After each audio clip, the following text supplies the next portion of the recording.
Good morning. It's Captain G back to running for amateurs, kind of info of what's worked for me, what hasn't worked for me, my journey to accomplishing my first 100-mile ultrathon. Gone over some of my failures, some of my mistakes, hoping that you will learn, someone will learn from them, saving yourself some time, money, injuries. And again, we look at the book Fixing Your Feet. I go to this reference a lot. There's a lot of information. There's a million miles of information between John and Tanya here that you're not going to get unless you run a million miles. So my biggest suggestion is, get the book, look at it. You have the information here right at your fingertips. You can highlight them. You can read it over and over again. You don't have to look it up. You don't need internet to do it once you have the book. I'm not a big reader, but when it's essential, it's a must-have. If you don't get this book, get a book that has information on taking care of your feet, especially for if you're doing a hike, if you're doing snowshoeing. If you're going to do a little 5K to, like me, doing 100 miles, get the book. Do yourself a favor, because not everything I say is good information. There's only one way to do it is look at those who've been there, done it. And thank you, John and Tanya, for putting this book together. It's been a lifesaver for me, figuring out a lot of things I've been making mistakes for years. And I've made those corrections because of the information in this book. And of course, many people that I've, online, social media stuff, and asking questions. You can't find out the answers if you don't ask. Especially things have gone wrong. And again, there's a lot of information out there.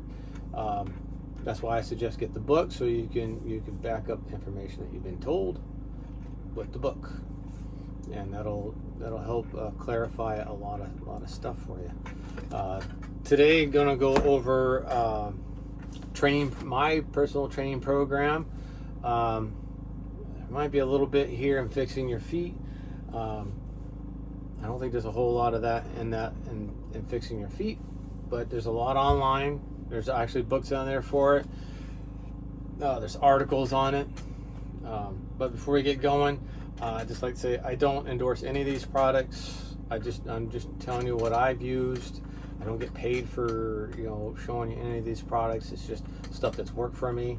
And again, all those other videos, most of those products and kits are in back of the Fixing Your Feet. Easy access to what I've already gone over with multiple different products of the same item. So you got choices. So with that being said, I didn't have a few things on that last episode. Soft gel toe caps. These have multiple sizes. You can cut them to size.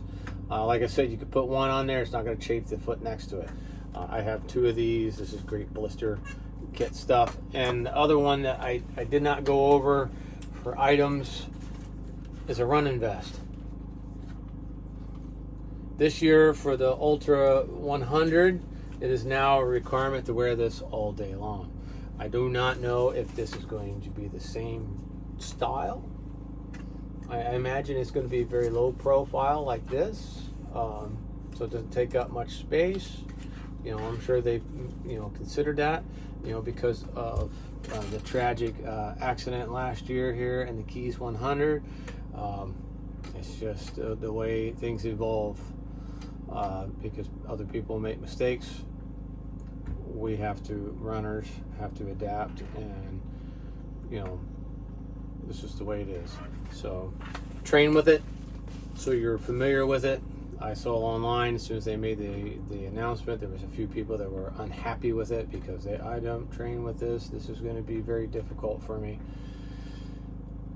Maybe so. It is, when you start getting in the longer runs, it is a pain, when you haven't trained with something. So train with it. Train with one so you kind of get the feel. I bring extra bobby pins so I can pin that stuff up so it's not shifting around. I'm not playing with it. It stays in place. It may, and then have it to where it's to your vest, your water pack. So when you take it off, it comes off with your water pack. That's my little insert of stuff I missed on my last episode. So this episode is training program. So again, I did mention it. I got a 1 subject notebook. It's part of my training program because I write down everything from good, bad, indifferent. I write notes to myself. My 30-mile runs, my 5-mile runs. Things I forget that I need on a run. I forget my bandana on, and it's like, for crying out loud, I did it again. Trail toes, in the private area, I have a tendency to forget to put that on. So there's little things in here I throw down in there.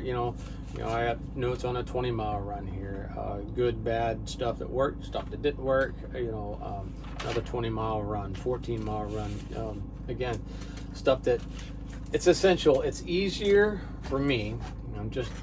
Just for me, remembering what went well, what didn't go well. Because I just like,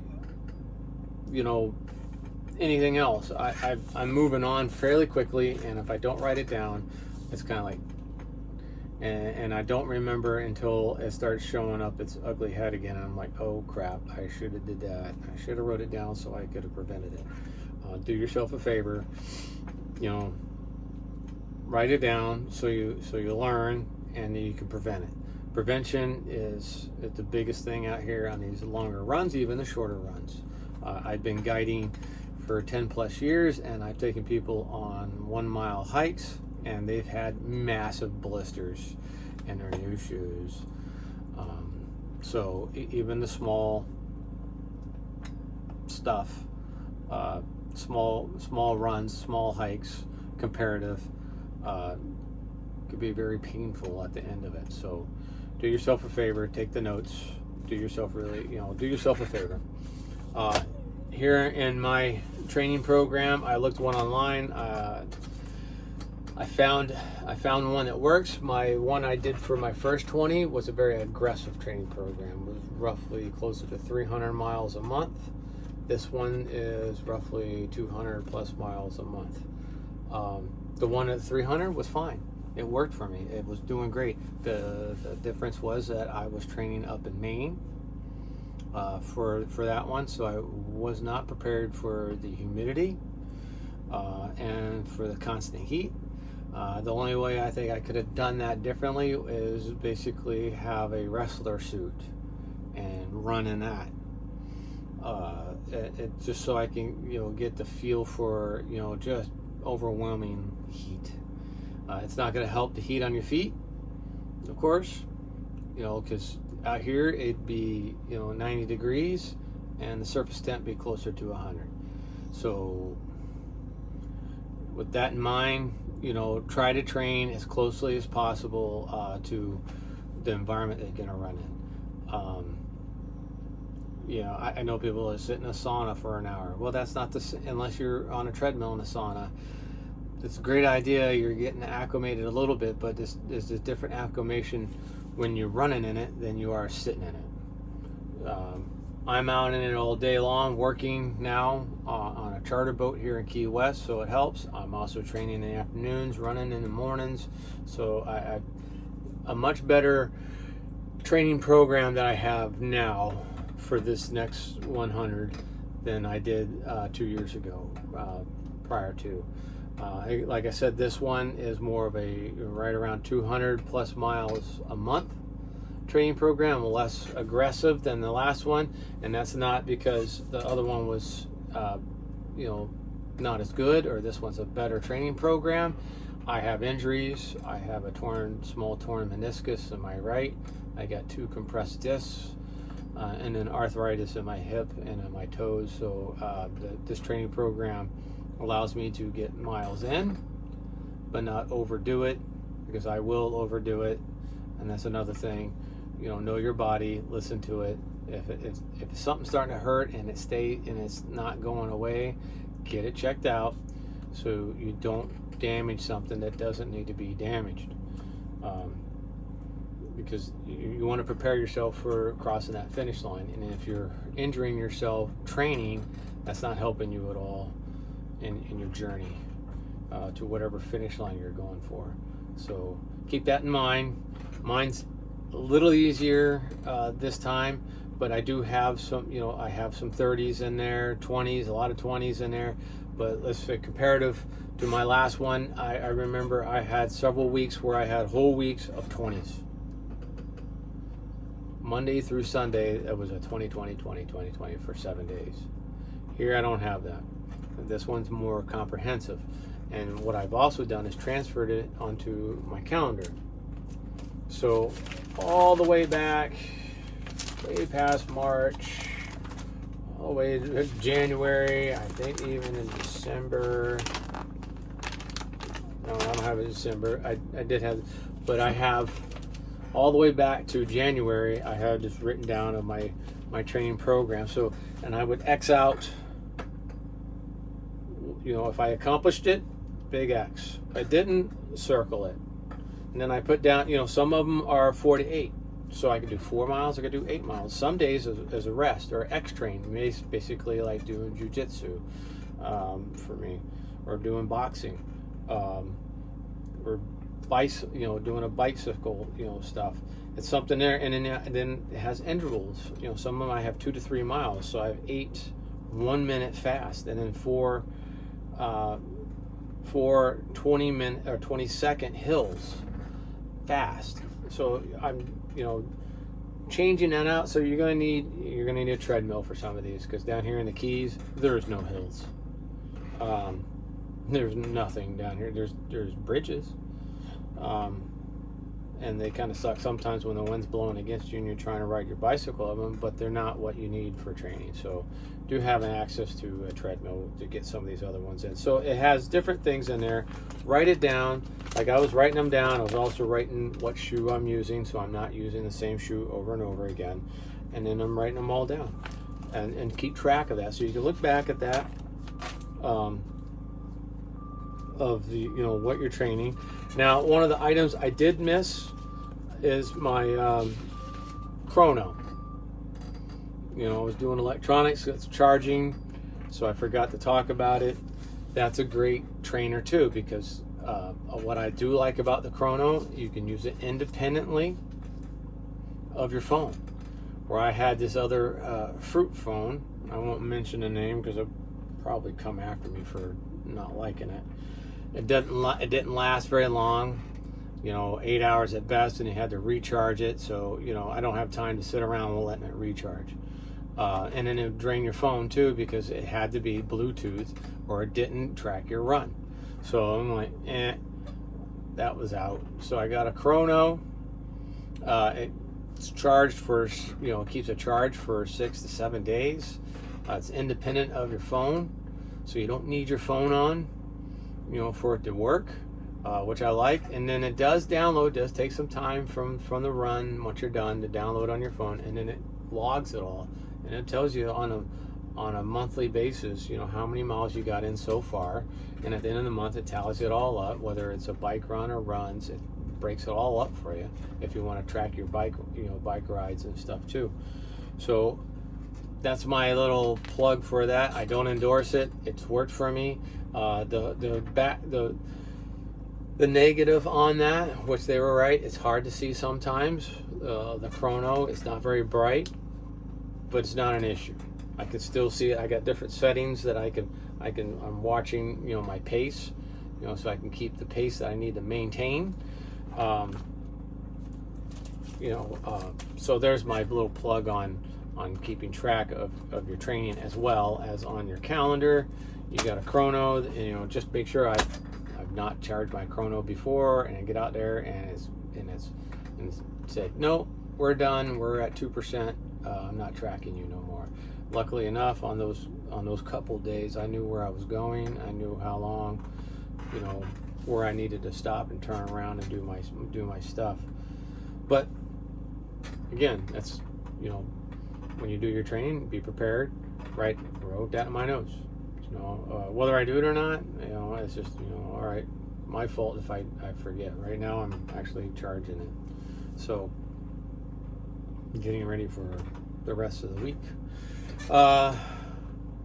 So the training, you'll have multiple training days. I bike back and forth to work every day, so I get about 10 miles of biking in almost every day. So I'm getting, you know, 200 plus miles of bike ride in there. I'm running 200 plus miles a month. I'm feeling good about it. If I'm sore, I take care of the soreness. I wrap it up. Again, I got knee braces that I use in my training, you know, because of my meniscus. Parents used to always own horses, so I bought an extra one. You know, I figured, well, you don't want to overcompensate on one leg wearing a brace, so now I got braces on both knees. And then I got a heavier duty brace, so if I do run into complications, I can strap that down there and finish my race, because I'm pretty determined to finish this race this time. So, you know, mix it up. That's what I've done. Listen to your body. Do some cross training if you can. When I'm down, I've been down here in the Keys since March. It's hard to get to boxing classes and jiu-jitsu. Any little bit of time I have, I'm trying to get the running in there, and then just, you know, keep that in mind with the cross training. I do get the bikes in there, so do something that's other than just running.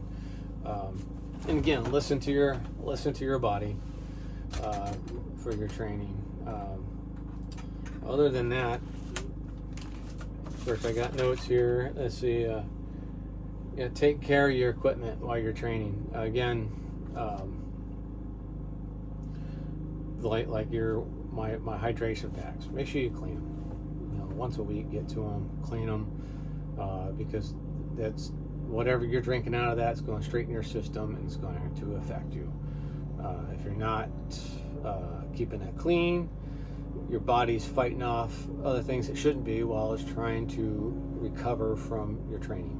So do yourself a favor, clean that stuff up. Also, you're going to wear stuff out. Be willing to retire it. My socks, you know, for my equipment, I wash them all in cold water. I wash all my stuff in cold water. I wash it all in product that has no scent, no dyes. It's allergenic, you know, friendly. I have sensitive skin, so I've done that where I've washed my stuff with the harsher detergents, and I thought I was actually breaking out with a rash of some sort. It was horrible. I had it for days. I had to actually go get a steroid to knock it down. And that was all because my body was reacting to the harsh, you know, chemicals and the cleaner. So note to self: I use all, you know, easy chemicals or easy products that are easy on the skin, because you're wearing them right next to your skin. So keep that in mind. And again, you know, you develop a blister, take care of your blisters. Write it down in your notes. You know, oh, got a blister right here. I need to make sure I would get blisters on because I have arthritis really bad on my left toe, on the knuckle. It swells, it has a tendency to rub, so I double wrap that in tape. I put another, you know, layer of tape on there, and it's not an issue now. So during my training, I want to protect that because I don't want to try to be recovering from a blister, you know, the day before a race. So it's imperative that you take care of yourself before, you know, actual race day. Again, a lot of that stuff is in here. You know, fixing your feet. So you find a training program that works for you. Stick with it.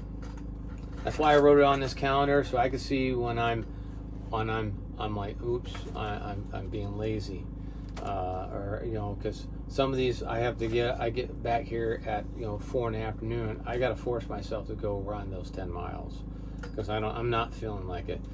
At that point, you're not motivated. I'm not motivated. So I gotta be, and I'm going to talk about that my next episode with motivation, and determination. Having a goal set. What do I want to accomplish in my training? Why am I doing this? And there's a reason why, and it's on the 17th. It's at the starting line. I want to be there. I want to be ready, and on the 18th, I want to cross the finish line. So you got to have goals, and your training is what gets you there. So it's very important to stick with it. Find that training program that works for you, that you're comfortable with, that you're pushing yourself.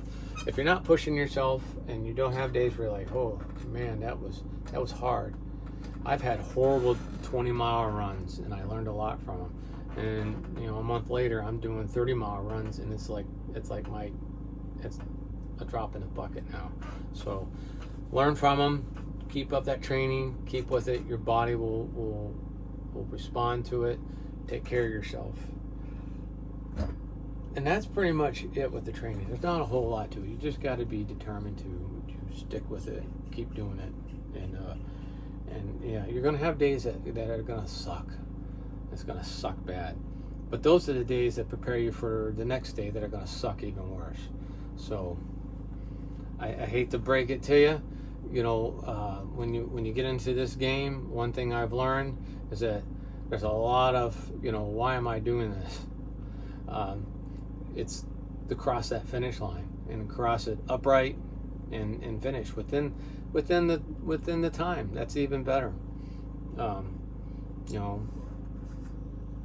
It's just you got to have that goal of why you're doing this. You're going to put a lot of time. You're going to put a lot of effort. It's going to take a lot of time and a lot of effort, a lot of money. Even when you're doing stuff right and buying the right products, it's going to take a lot of everything. And again, with that, make sure you're surrounded yourself with those who have the same goals as you, or support your goals, your end goal as well, because it's hard to train when no one's supporting you, or people are like they're trying to pull you another way. And I get it. We all have priorities. So make sure that you set time aside that's not going to take away from your duty, as a family member or from your work. But you got to set that time. If you got that goal, make sure that you can accomplish that goal and you have the time to do it, and the money, and the mettle to keep at it until race day. And that's it. It's just it's a lot of once you cross that finish line, it's all worth it. And then at that point, you just set yourself another finish line to go cross. It'll never end. It shouldn't. Once you do one, you should do something else and just keep doing it. Doesn't have to be something greater, just something else, and just keep at it. Don't sit and rust. Keep at it, keep moving. It's sort of like Dr. Ruth used to say, you don't use it, you lose it. The same adage goes to running. If you don't use it, you lose it, and you just become a big couch potato, and not happy with yourself. So keep at it. Hope to see you at the start line. Pray to see you at the finish line. And until then, God be with you.